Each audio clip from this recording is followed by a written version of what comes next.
স্ত্রী ও মেয়েকে হত্যায় বারাসত আদালতে যাবজ্জীবন কারাদণ্ড শেখর দেবনাথের।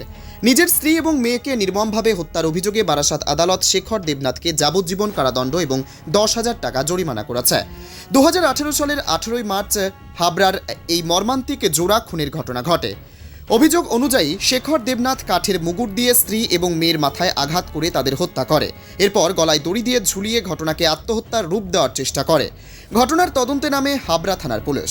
দীর্ঘ তদন্ত শেষে গত শনিবার বারাসত আদালত ভারতীয় দণ্ডবিধির 302 খুন এবং 201 প্রমাণ লোপার ধারায় শেখর দেবনাথকে দোষী সাব্যস্ত করে। আজ আদালত তাকে যাবজ্জীবন কারাদণ্ডের সাজা ঘোষণা করে। আদালত সূত্রে জানা গেছে, আর্থিক অভাব এবং ঋণের চাপে পড়ে শেখর এই নির্মম হত্যাকাণ্ড ঘটায়। ঘটনাটি এলাকায় চাঞ্চল্যের সৃষ্টি করেছিল। এটা একটা জোড়া খুনের মামলা।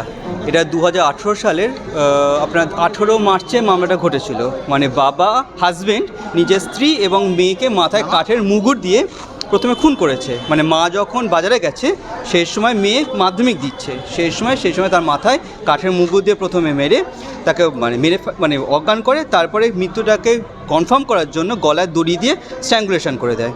এবং পরবর্তীকালে ওর মা যে মিঠু দেবনাথ যখন আবার ফেরত আসে তখন তাকে একই পদ্ধতিতে কাঠের মুগুর দিয়ে মাথায় প্রথমে মারার পর গলায় দড়ি, বাড়িতে যেরকম দড়ি ছিল দড়ি দিয়ে গলায় স্ট্র্যাঙ্গুলেশন করে মেরে দেয়। তারপরে খাটের তলায় লুকিয়ে রেখে দিয়েছিল। কত সালের? এটা আপনার 2018 সালের মামলা, 2018 সালের মার্চ মাসের ঘটনা। তারপর এতদিন ধরে ইনভেস্টিগেশন চলেছে। এটা হাবড়া পুলিশের আন্ডারে ছিল, তারা ভালো ইনভেস্টিগেশন করেছে।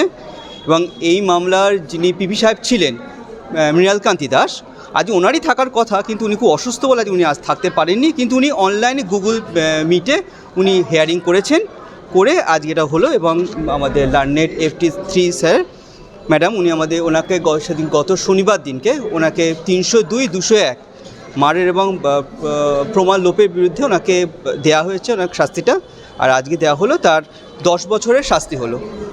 10 বছর তার লাইফ টাইম, তার যাবজ্জীবন হলো 10,000 টাকা তার ফাইন হলো।